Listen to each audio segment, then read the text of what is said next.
Hello, welcome back to my kitchen. My name is Rabbi Finn and you are here for another Bamidbar Braai from Bournemouth and Elstree United Synagogue. This week, apologies, we're not doing something of a barbecue. But that is because there is the perfect dish actually effectively mentioned or hinted to in this week's Torah portion. This is the Torah portion of Korach, and believe me, actually, as I said a couple of weeks ago, a braai is not just simply the barbecue, it's the starter beforehand, and this is the perfect dessert. It is so easy, so simple. You can make it for a braai, you can make it for Shabbos, you can serve it warm, you can serve it cold.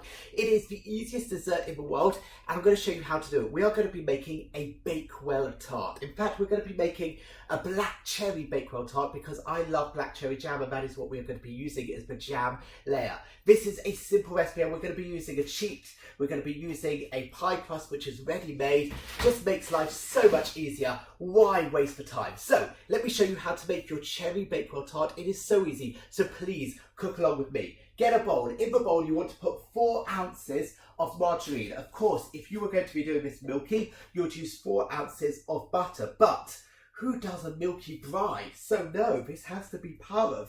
So therefore, 4 ounces of margarine. And you want the margarine to be roughly at room temperature so that it's going to be much easier to work with. Into there, put 4 ounces of caster sugar. You're going to get the gist of this recipe. And give this a really good mix. Now, you could use a stand mixer, but seeing as it's such a short recipe, I'm going to mix it by hand so that I can tell you a little bit about this week's Torah portion. This week's Torah portion, as I mentioned, is Korach, and it is all about, at the beginning at least, the rebellion led by Korach himself, Korach and his followers. Korach, though, is no ordinary member of the people of the children of Israel. Korach is Moses' cousin, and he is very much driven by thoughts of power, delusions of grandeur. He believes that he should be the leader of the Jewish people, and he's quite jealous of his brother. In fact, it brings to mind of his cousin. I say brother because it brings to mind a little bit like Scar in The Lion King. That is how I think of Korach, and he's deceitful, and he brings along people and manipulates them all so that he can try and get to his end goal. As we know, it doesn't really work out for him or his followers, Datan, Abiram, and the people who follow, because God, Moses challenges them, God causes an earthquake, they get swallowed up, and there's fire coming down, so they are very much goners. One of the most interesting things about the whole episode with Korach and Moshe is actually what appears in Pirkei Avot, often translated as Ethics of the Fathers, because there is a teaching. It says, Kol machlochet l'shem shamayim, every discussion, dispute, argument that is for the sake of heaven, sofo litkayem, it will endure, it will be remembered, and it has value. Kol machlochet she'eno l'shem shamayim, any argument or discussion or dispute that is not for the sake of heaven, eno sofo litkayem, it's not going to endure. And then he gives 2 examples. What is an example of a machlochet l'shem shamayim, a good discussion, a good argument? That is the example of Hillel and Shammai. What is an example of a bad discussion? Listen very carefully to the nuance. Korach v'chol, Korach and his people. Let's take Hillel and Shammai for a moment. By the way, I'm still mixing this. I just want it to be mixed in really well. In fact, you know what it is mixed in really well? I'm going to add in 2 eggs. Hillel and Shammai are the most famous Talmudic rabbis, and they set up 2 schools, Beit Hillel, the house of Hillel, and Beit Shammai, the house of Shammai. And those 2 schools argue about pretty much every area of Jewish law. But what is interesting is that they would listen to one another, their children would marry one another, they would reflect on one another's arguments, and they would respect one another. And this, therefore, was viewed as a machlochet l'shem shamayim, a good argument, because actually they wanted to get to the truth. Now, what would be the parallel you'd expect? Korach and Moshe, Korach and Moses. But it doesn't say that, it says Korach v'chol, because Korach never engaged with anybody outside of his congregation. He basically lived in this echo chamber, which basically they made each other, riled each other up to believe, yes, we should be the leaders. They never were willing to listen to Moshe. In fact, when Moshe goes to try and engage some of the rebels, they don't come out, they don't greet him, they don't want to speak to him, they don't want to engage in that discussion. And that is viewed as a machlochet shelo shem shamayim, a bad argument, a bad dispute, a bad discussion. And I think the message for us is that actually there will be times that we disagree with people. And that is fine. That is our right to disagree. But we should always listen to other viewpoints. And then if we still disagree, that is fine. But we should engage with other viewpoints. We should listen to other viewpoints. And we should be willing to hear them out before reinforcing or changing our mind. And that is an appropriate way to have a discussion. That is the appropriate way to have disputes which are l'shem shamayim for the sake of heaven. Now, you might be asking, what on earth has almond Bakewell Tart got to do with any of this? Well, let me give this a bit more of a mix.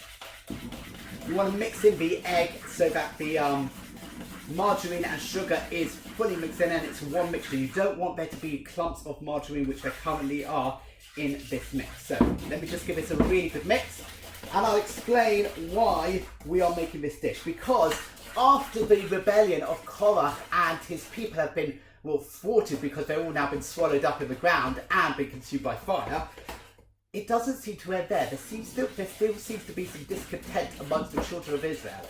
And so God tells Moshe to set up the following test. Every tribal leader had to take their staff, their big stick, their leadership stick or whatever, and put it in front of the Ohel Moed, the tabernacle, and leave it there overnight.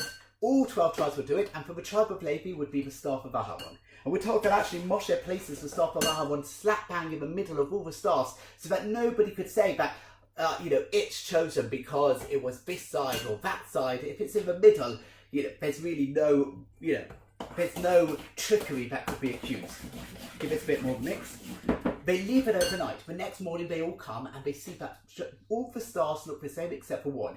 You're going to guess which one? Aharon's. And Aharon's has got blossom all over it, and also ripe almonds grows on this stick. And so to celebrate and to mark those almonds that were growing on Aharon's stick, we are making this cherry Bakewell Tart, which obviously is an almond frangipan over a layer of black cherry jam. So this is the frangipan recipe.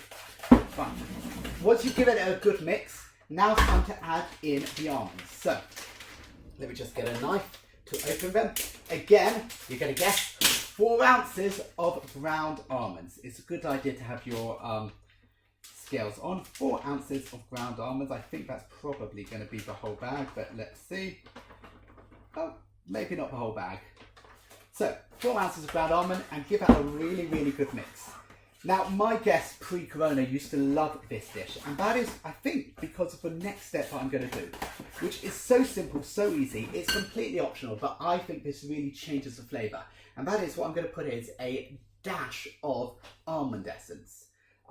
You can get this in any kosher shop, Almond Essence, but it really just adds an almondness to it. If you wanted a measurement, I'd say it's probably about 1/4 to 1/2 a teaspoon of Almond Essence. I think probably go to 1/4, because anything more than that is going to be overpowering and it's going to taste like you're eating almond essence, which is not nice. But give that a really good mix in. Smell it. Yeah, if you're getting that pungent almond smell, then you know that you've done something right. Now, to build up your frangipan tart, I told you this is the simplest thing. Get a ready-made pie crust. You know, those ones which you put cheesecake in or thing like that. Get a jam, the jam that you like. So you can make this with almond jam, you can make this with strawberry jam. I love black cherry jam, so I've got lots of it in my house. So I'm going to get a good dollop. And you really want to get a good couple of dollops of cherry jam. I've probably done about 3 tablespoons there, 3 heaped tablespoons. You just need to push it out all over the base of your tart. In fact, looking at this, I probably want a little bit more jam, because I do want it to have a layer of jam across the whole base. Actually, nearly okay. Probably, let's just finish off the jam. So I've probably used 4 tablespoons or 3 very heaped tablespoons of jam. Make sure you get it all the way over the base, all the way across the sides, and then smooth it out so that it's roughly 1 layer. Now, get your frangipan. Give it one final mix, make sure there's no lumps in there. And this is really simple. You just want to basically pour it over. I wouldn't dump it all in, because what will happen is that it will push all the jam out from the middle to the side. So I'm just going to gently spoon it across one side then almost like noughts and crosses. And once you've done that, you can start to fill in the edges. Pushing it to the side of the pie case, filling, because you don't want any jam really to leak out. This is absolutely perfect. Smooth it off, get the final bits out. You want every last bit. And there you have it. Perfect. So easy to make this tart. The final thing, just to make it look nice and to let everybody know that it's got almonds in, just in case you've got somebody who's got an almond allergy, get some flaked almonds and sprinkle them all over the top. Be quite generous with it. These are going to go quite nice and just add a little bit of texture to your tart, but also makes it very clear that this is an cherry almond Bakewell tart. Now, I've got my oven over there. It's set to 170 degrees. I'm going to bake this for about 30 to 35 minutes in that oven, and then it will be hopefully perfectly done. I will show you the finished product. So here it is, the easiest cherry Bakewell tart. So easy to make. Give it a go. It's so simple. It freezes amazingly. Just defrost it on the side a few hours before you want to serve it. It's so beautiful, so tasty, so easy. Make it. Use it to celebrate this week's tart portion of Korach. Have this after your braai. Have it after your barbecue. Have it on a Shabbat. Just give this a go. Unless you're allergic to almonds, in which case I really wouldn't recommend it. But if you're not, then definitely make this dessert. I hope you have a great week. See you next week.